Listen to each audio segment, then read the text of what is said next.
Okay, तो अभी जो ये जो वैल्यू है, अगर हम लोग जो है यहाँ से क्या फाइंड आउट करें, अगर यहाँ से हम लोग V2 को लेते हैं, V2 equals to U1 plus V1 minus U2, और ये वैल्यू इक्वेशन नंबर 1 में अगर पुट करते हैं, मतलब कि यहाँ पे, मतलब कि ये V2 इक्वल्स टू क्या, ये रख दिया जाए अगर, तो जो वैल्यू आती है वो वैल्यू आ जाएगी डायरेक्ट, हम लोग जो है ये वैल्यू ही आफ्टर सॉल्विंग वी गेट, हम लोग सॉल्व करने के बाद वैल्यू पाएंगे, मतलब आप रखेंगे तब भी आएगा, लेकिन आप जो है रख के देख लेना, आंसर यही आएगा।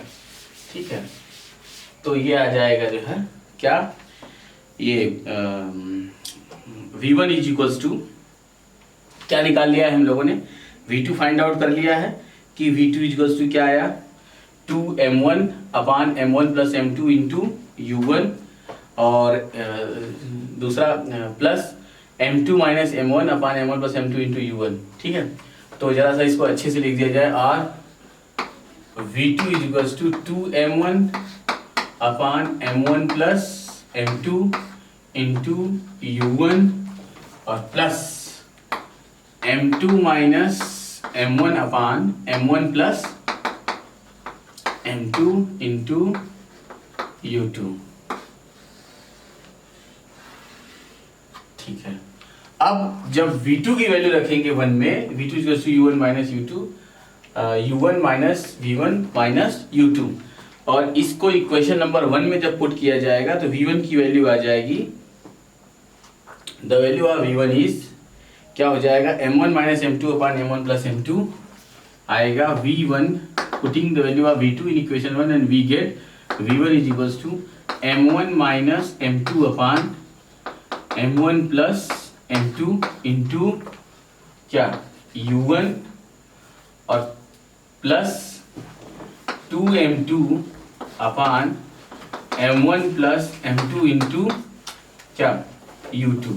ठीक है, तो ये इस तरीके से आपका क्या आ गया, 2m2 अपान m1 plus m2 into U2, ये आ गया V1 की वैल्यू। तो ये आपने यहाँ से V1 और V2 दोनों सॉल्व कर लिया। ठीक,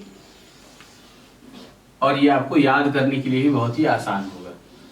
V1 इज इक्वल्स टू क्या होगा, m1 माइनस m2 अपान, अगर 1 है तो m1 minus m2 upon m1 plus m2 into U1, और सेकेंड टर्म है तो 2m2 अपान m1 plus m2 into U2।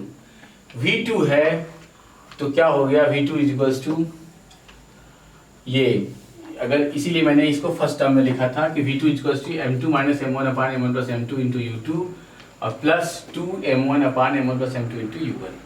ठीक है, तो आप जो है इस तरीके से आप इसे याद भी रख सकते हैं, और बार बार अगर एक दो बार आप डेरिवेशन कर देंगे तो आपको रिजल्ट हमेशा हमेशा के लिए याद हो जाता है। मैक्सिमम स्टूडेंट को इसका रिजल्ट क्या रहता है, हमेशा याद रहता है।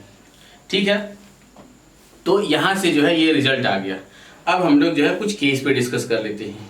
इफ टू मासेस आर, यहाँ पे हियर सम केसेस में be arises, here some cases में बी अराइजेस। ठीक है, तो यहाँ पर कुछ केस आ जाते हैं, और वो केस क्या होंगे, पहले तो ये बात करते हैं कि अगर इसमें से कोई एक रेस्ट पे होता है,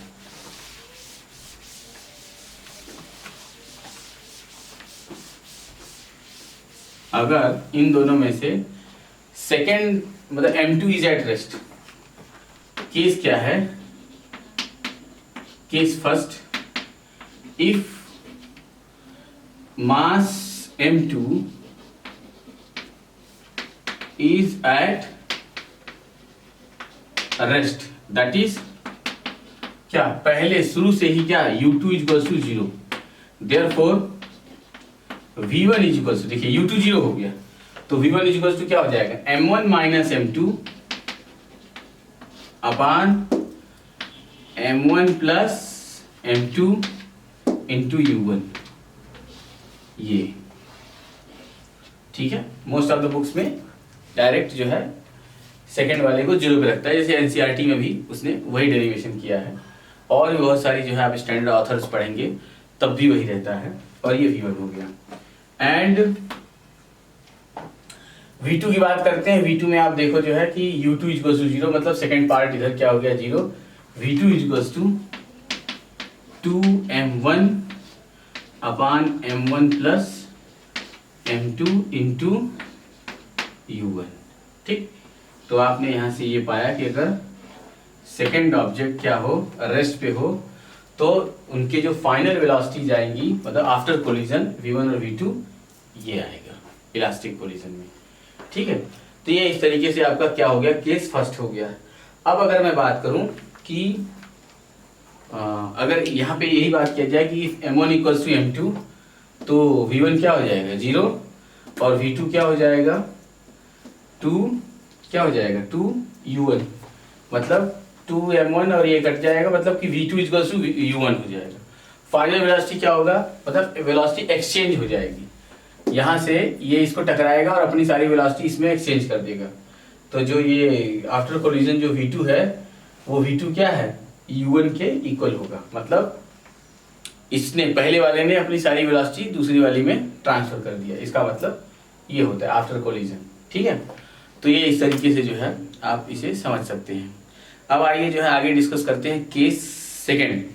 केस सेकंड क्या है, केस सेकंड में यहाँ से हम लोगों को क्या करना होगा कि केस सेकंड, जरा सा यहाँ से केस सेकंड देखते हैं।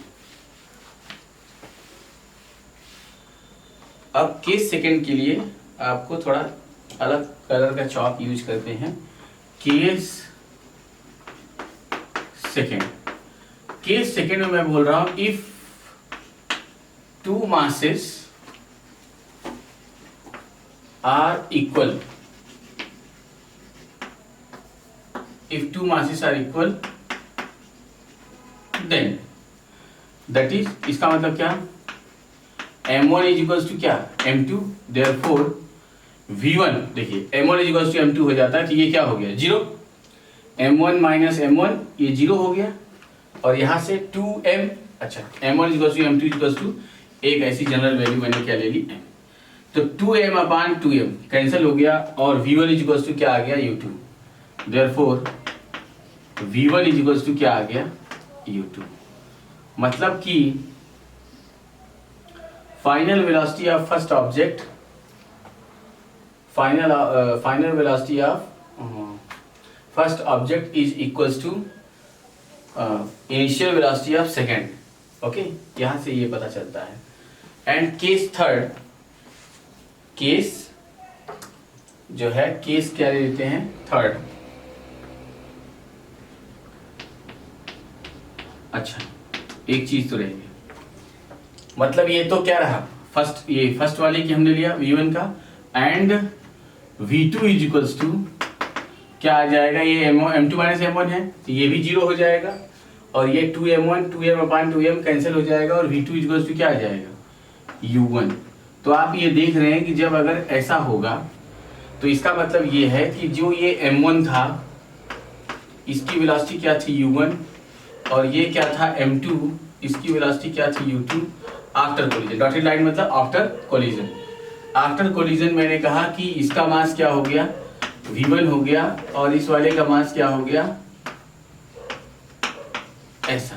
लेकिन यहां क्या आया कि v1 is equals to u2 and v2 is equals to क्या u1। After collision they will just exchange its velocities, मतलब इसने इससे टकराया तो पहले वाले की वेलोसिटी क्या हो गई u2, और बाद वाले की वेलोसिटी क्या हो गई u1, मतलब वेलोसिटी क्या हो गई एक्सचेंज हो गई। अगर दोनों का मास सेम हो जाए तो इलास्टिक कोलिजन में वेलोसिटी क्या होती है एक्सचेंज हो जाती है, जैसे कि मैंने आपको यहाँ बताया जो है।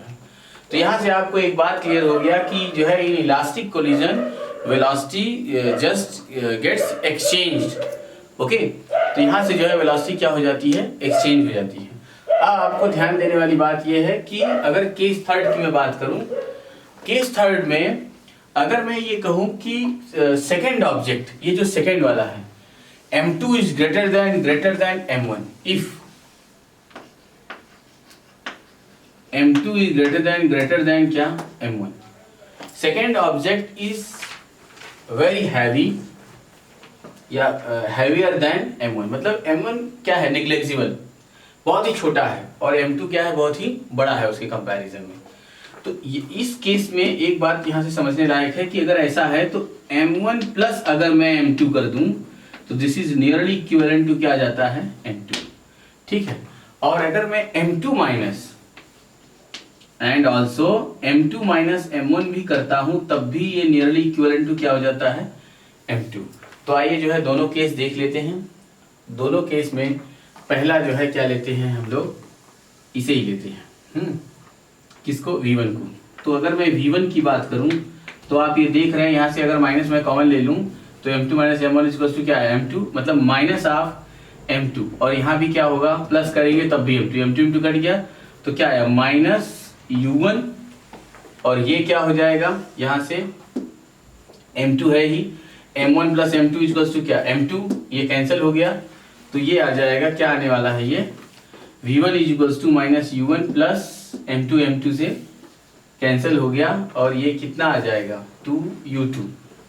मतलब ये आपने क्या पाया कि अगर ऐसा केस है तो m1 माइनस m2 मतलब m2 minus m1 minus common ले लिया तो माइनस ऑफ u1 आ गया, और प्लस यहाँ से ये क्या आएगा m1 plus m2 is nearly equivalent to क्या m2 कैंसिल हो गया प्लस 2u2। अब आप इसे देखें तो असल में जो ये वाला जो केस है ये केस बहुत ही अच्छे से आपको तब समझ में आएगा, हालांकि यहाँ से भी आपको ये क्लियर ही है लेकिन थोड़ा सा बहुत ज़्यादा अंडरस्टैंडिंग तब होगी जब आप इस केस को किससे केस फर्स्ट से कंबाइंड करके देखें। केस फर्स्ट क्या था कि second object is at rest and first is moving, तो ये है आपका केस फर्स्ट। तो ये जो केस फर्स्ट है क्योंकि यहाँ दोनों मूव करेंगे तो थोड़ा सा आपको जो न्यूमेरिकल बन के आता है एग्जाम में वो एक्चुअली इस पे बेस्ड होता है, जो है ये वाला केस इस पर होता है। मतलब कि second object is at rest क्योंकि वो बहुत ही हैवी है तो रेस्ट पर है, और फर्स्ट वाला क्या है छोटा है और हमने उसको वेलोसिटी दिया तो टकरा के क्या होगा वापस आ जाएगा। अगर कोई बहुत बड़ा रॉक चट्टान है और मैंने एक छोटा सा स्टोन लेकर के उस चट्टान पे रॉक पे मारा तो क्या होगा, वो छोटा वाला जो है स्टोन टकराएगा और टकरा के वापस आएगा, बट रॉक वहीं का वहीं पड़ा रहता है, वही वाला केस है ये। तो अगर ये केस है तो यहाँ से v1 is equals to therefore v1 is equals to, आप देखिए यहाँ से m1 minus m2 is nearly equivalent to minus of m2, ठीक है। m1 प्लस m2 फिर से वो m2 तो m2 कैंसिल हो गया, माइनस ऑफ क्या आ गया u1 आ गया, क्या है माइनस u1। अभी आपको 1 मिनट में समझ में आ जाएगा। v1 इज इक्वल्स टू क्या, final velocity of first object is equals to initial velocity of first object, मतलब जिस वेलोसिटी से ये गया टकराया और उसी से लौट आया, बस उसकी डायरेक्शन जो u1 थी अभी माइनस u1 हो गई। एंड v2 की बात करते हैं, v2 इक्वल्स टू देखिए 2m1 upon m1 plus m2, m1 plus m2 is nearly equivalent to क्या m2 और ये u1। सिंस अगर m1 plus m2 is nearly equivalent to m2 है तो m1 upon m2 is less than क्या 1, तो इसका मतलब कि इसकी वैल्यू बहुत ही स्मॉल है, therefore v2 is nearly equivalent to क्या 0। कहने का मतलब कि जो सेकेंड ऑब्जेक्ट है जो रेस्ट पे है, जो हैवियर ऑब्जेक्ट है, वो क्या होगा नियरली इक्विवेलेंट टू 0। छोटा स्टोन जाके टकराएगा उसकी वेलोसिटी में कोई भी चेंज नहीं आएगा। तो यहां से आपने जो है ये दोनों केस की स्टडी कर ली, ये यहां से आपके दोनों केस कंप्लीट होते हैं, ठीक है। अब अगर बात करते हैं जो है आगे की, तो पहले आप इसे नोट करें।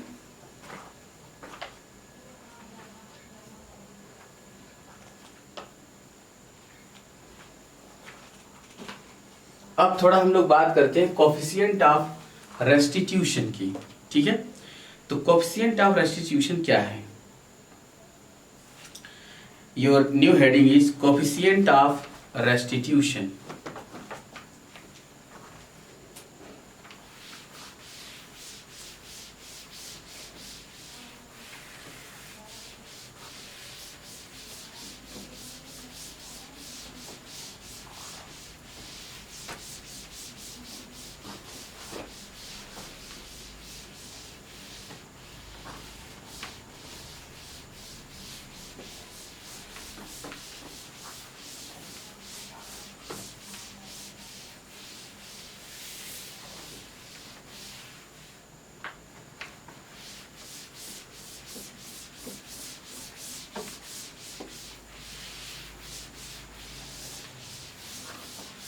अब देखें जो है कोफिशिएंट ऑफ रेस्टिट्यूशन क्या है।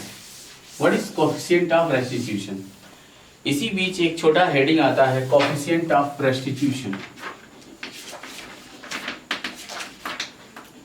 Coefficient of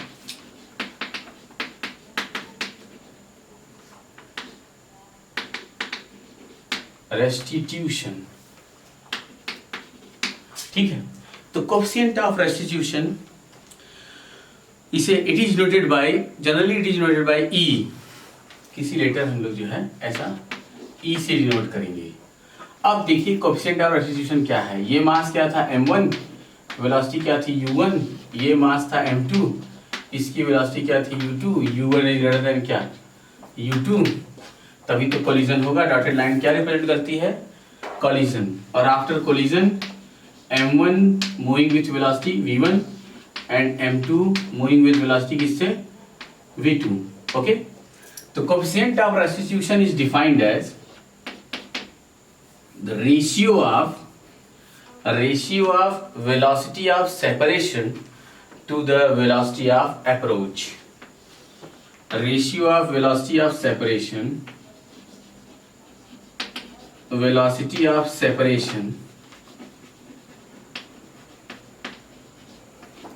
to the velocity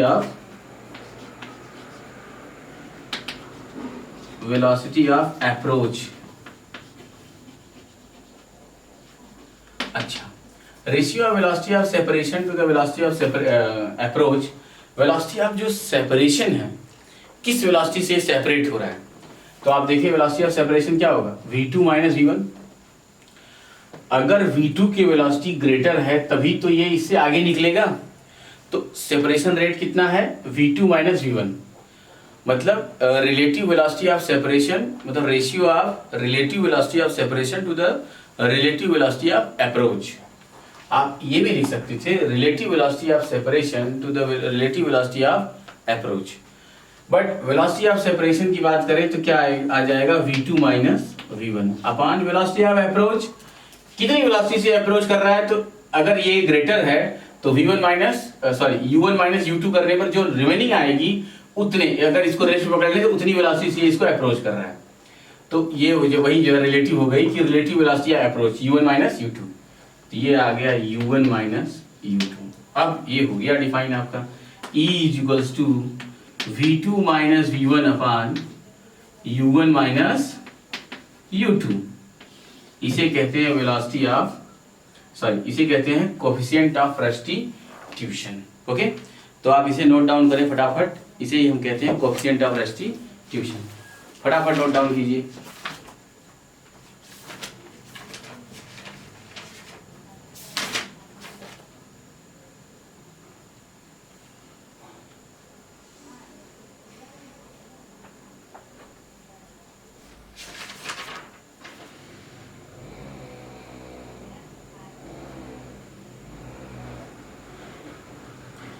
हो गया। अब जरा सा इसके कुछ केस देख लेते हैं कि जो अभी हम लोगों ने देखा था फॉर परफेक्टली इलास्टिक कोलिजन। ठीक है, बात करते हैं केस के बारे में, केस पर डिस्कस करते हैं। तो केस यहाँ पे first, for perfectly elastic collision. Perfectly elastic collision में क्या हो जाएगा? जो वैल्यू किसकी आएगी? u1 माइनस u2 की, वही वैल्यू क्या होगी? v2 माइनस v1 की। ये जो दोनों हैं ये दोनों क्या होंगे? सेम होंगे। इलास्टिक कोलिजन मतलब जिस वेलोसिटी से इसने अप्रोच किया तो वेलोसिटी क्या हो जाती है? एक्सचेंज हो जाती है। पहले वाले में u2 चली जाएगी, बाद वाले में u1, तो फिर से तो वही आया। तो इसलिए जो है u1 minus u2 equals to same v2 minus v1। तो उस केस में ये E की वैल्यू, अब जब दोनों सेम है तो ये दोनों क्या हो जाएंगे? कैंसिल हो जाएंगे और क्या आ जाएगा? 1। तो यहां से अपने को एक बात समझ में आ गई कि for perfectly elastic collision the value of coefficient of restitution is 1। अब बात करते हैं जो है किसकी? Perfectly in elastic collision. Case second, perfectly in elastic collision. तो परफेक्टली इलास्टिक कोलिजन में क्या होता है, V2 minus V1 is equals to 0। याद कीजिए वहां पे हम लोगों ने बात किया था कि in perfectly elastic collision both are moving after collision both object moving together. तो इसका मतलब दोनों के की वेलोसिटी क्या है, सेम। तो V2 माइनस V1 क्या हो जाएगा, 0। तो अगर किसी फ्रैक्शन का न्यूमरेटर 0 तो वहां पे उसकी वैल्यू क्या आएगी, 0। Therefore E is equals to क्या आ गया, 0।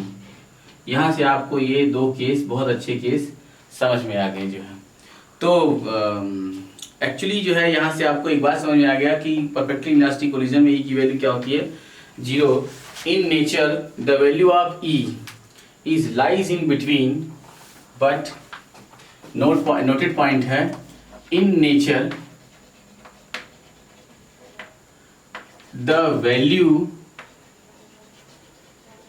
Of E is lies in between E is less than 1 and E is greater than or equal to 0 or less than 1। ठीक है, तो आपने यहाँ से एक बात समझ लिया कि 0 is less than E is less than 1। आप ये भी ले सकते हैं और ऐसा इक्वल भी लगा सकते हैं कि ये इक्वल भी हो सकता है, बट ये केस जनरली ऐसा नहीं होता। ऐसा आप कह सकते हैं कि इन नेचर जो है 0 is less than E is less than 1 होता है। ठीक है, तो ये यहाँ से यहाँ तक आपने ये बात बहुत अच्छे से क्लियर कर लिया। अब आप बाकी बातें जो है किधर, आप न्यूमेरिकल में जब आप इसे देखेंगे सॉल्व करेंगे तो बहुत अच्छे से आपको क्लियर होगा। और वीडियो को देखने का जो है मेथड है कि आप किसी वीडियो को देखें, उसका एक एक लाइन जो इधर ब्लैक बोर्ड पे नोट किया जा रहा है प्लीज़ आप उसे नोट करें। और ये सारे डेरिवेशन आपके एग्जाम में भी आएंगे और उसके लिए आपकी बुक आपके सामने होनी चाहिए। और अगर बाय द वे जो है कहीं पर जो है कोई बात सिंपल मेथड में बताई गई है तो प्लीज़ आप उसे सीखो, और जो आपकी बुक है उसे भी आप रीड करो जो है। और आपके पास कोई भी रेफरेंस बुक है, जैसे रेसनिक हेलिडे है, अगर आपके पास रेसनिक हेलिडे है तो आप उसे रख सकते हैं, उससे जो है थियरी रीड कर सकते हैं और ज़्यादा आपका नॉलेज बढ़ेगा। और अगर आपको केवल CET तक का एग्जाम देना है तो बोर्ड की बुक आपके लिए काफ़ी है, उसको बहुत अच्छे से रीड करें, उसके सारे सवालों को सीखें। और जो नहीं आए तो अगर मान लीजिए कहीं आपको प्रॉब्लम आती है किसी भी चीज़ में, जरूरी नहीं कि इस बुक का ही, कुछ भी ऐसा कोई प्रॉब्लम है तो आप कमेंट बॉक्स में डाल दीजिए, मैं आपको ज़रूर उसका सलूशन पोस्ट कर दूंगा जो है। ओके, तो अभी के लिए थैंक यू।